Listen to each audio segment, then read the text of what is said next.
Put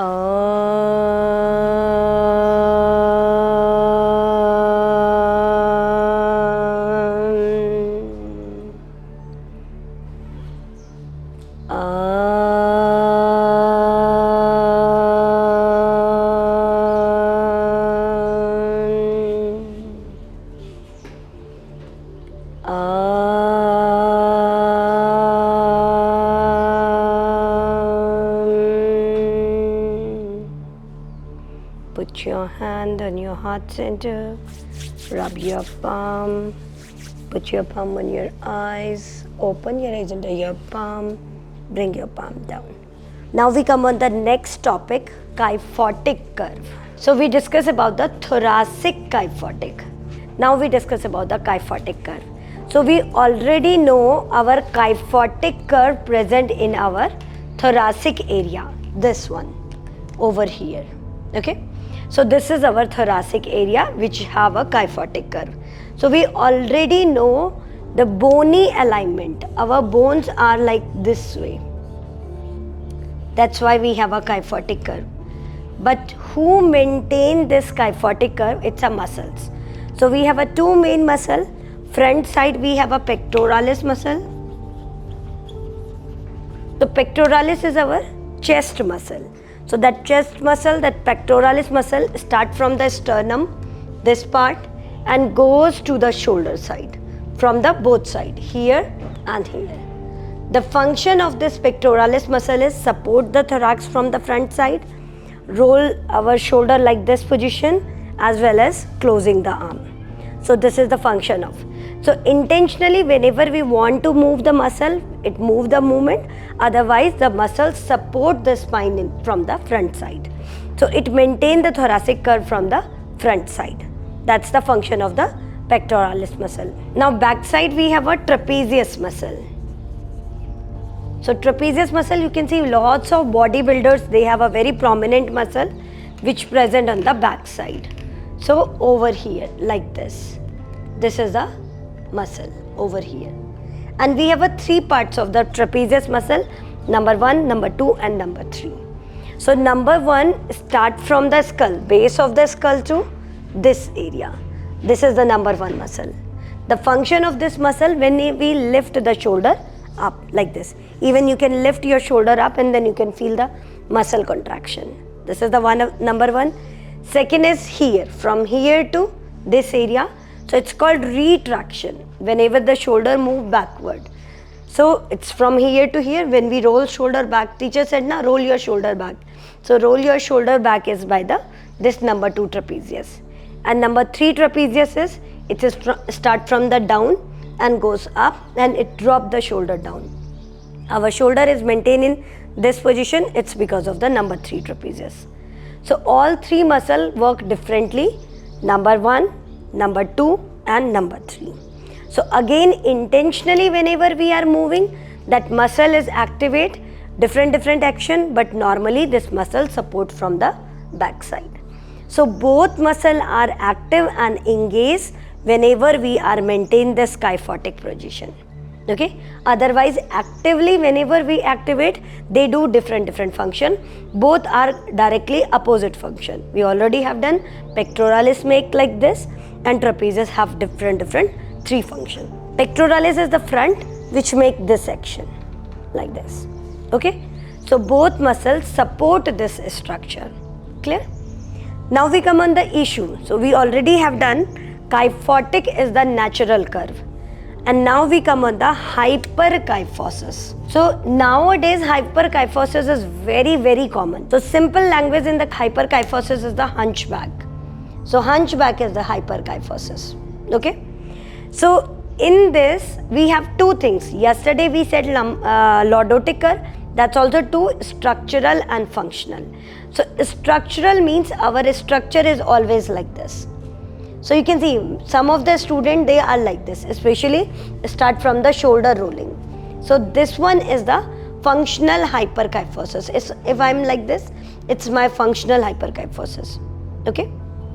Sorry, structural. If every time I'm like this, it's a structural hyperkyphosis. This is the one thing.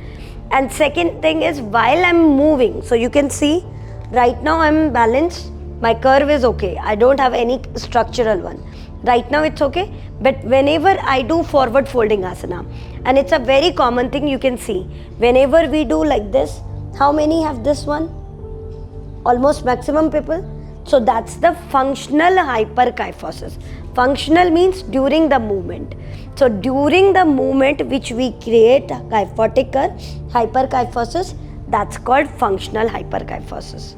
So we have to work for both things. Structural also, if somebody have this one, we have to correct that one also. And second is the functional also. While during the movement, whenever we, like people, they do the asana for the correction of the body. But our asana is like this, so then we will create the wrong posture. And if all the forward, especially in the forward folding asana, we create the functional. So if we have a functional hyperkyphosis, so you can see, we have a disc in between the vertebrae. Disc is like a jelly. You can see this cushiony things over here. One is the bone, in between the bone, we have a soft thing. So whenever we go forward, our bony structure is move like this. And now we have an extra space in the back, and then it can lead to like this. So that's why it's a very, very important thing, especially who have functional hyperkyphosis, we should have to correct over there. And the reason behind this one is overactivation of the pectoralis, overactivation of the number 1 trapezius, and number 2 and number 3 is underactivation. This is the reason behind the hyperkyphosis. Number 2 and 3 is here.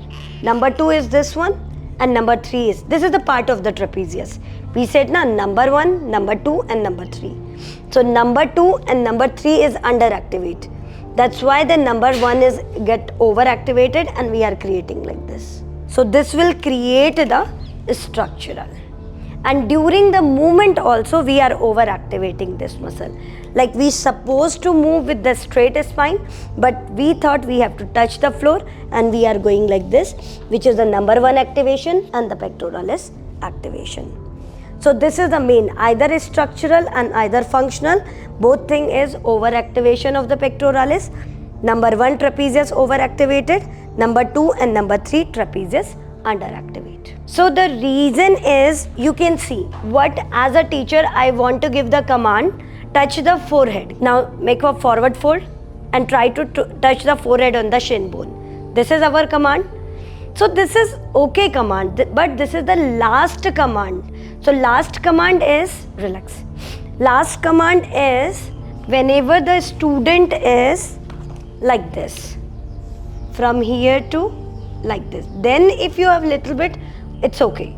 But mostly because my command, I give the command, okay, touch the forehead in the shin bone. Student thought this is the need of the asana. And then they go directly forward. Can you go forward? And now they have a big curve over here.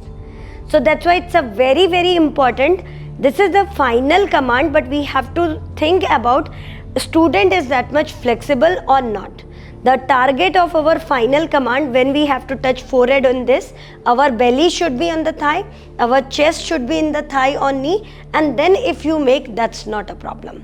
Okay. Now what is the reason? We thought, okay, here we learn pectoralis tightness. Yes, it's because of the pectoralis tightness, but it's add-on thing. Like you can see, we have a 2 lines of the muscles. One is the back line, one is the front line. So back line is, this is the calf muscle, this is hamstring, glutes and the back muscle. Like this. Now front side we have also muscle. Whenever she is, and most of the time we have a tightness from the back muscles. So almost everyone we have a calf muscle tightness, hamstring muscle tightness and glutes muscle tightness. It's not just me and she, almost everyone. Now what happened whenever she go forward? Can you go forward? So she have a tightness from this muscle, and our body is very smart. Because of the tightness of these muscles, we can't move forward. Now our body released this area and our body started to moving from the thorax like this, and which will create the, so this is her limit. After that she create like this. So this should be movement from the hip joint, but because of these muscle tightness, our body thought, okay, we have to touch the floor, so they started to moving from this area. So that's why it's a very, very important thing. We should have to stretch over here. Now relax. So before started these type of the asana, all the forward folding asana, it's not directly jump on the forward fold. Normally what we do the sun salutation, which is the warm up. It's a very good warm up. So sun salutation, if we don't do sun salutation as a warm up, we can easily get the injury. But every asana have their own warm up. So one is the warm up of the sun salutation, then second warm up for the forward folding asana, we have to make the flexibility of these muscles. So other asana like stretches which make the calf muscle stretch, hamstring and glutes, you should have to do this one.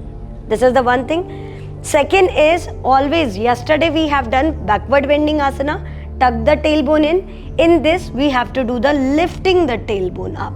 So now from here lift the tailbone up. So according to the muscles we have to work. So lift the tailbone up, like this. Activate your trapezius. So she is activating the trapezius and now go forward. Stay. This is her limit. Now it's better than before because she is increasing the curve from here. She activate this muscle. Now you can relax your hands. No, go forward. Relax your hand and stay. No, don't go forward. This is her limit. And continuously again activate your traps, open your chest and try to go forward like this way. So gradually, still she is creating, but she have to activate the like this. This is her limit. Then you can give some block or something to maintain this curvature. And now she can feel the good stretch over here.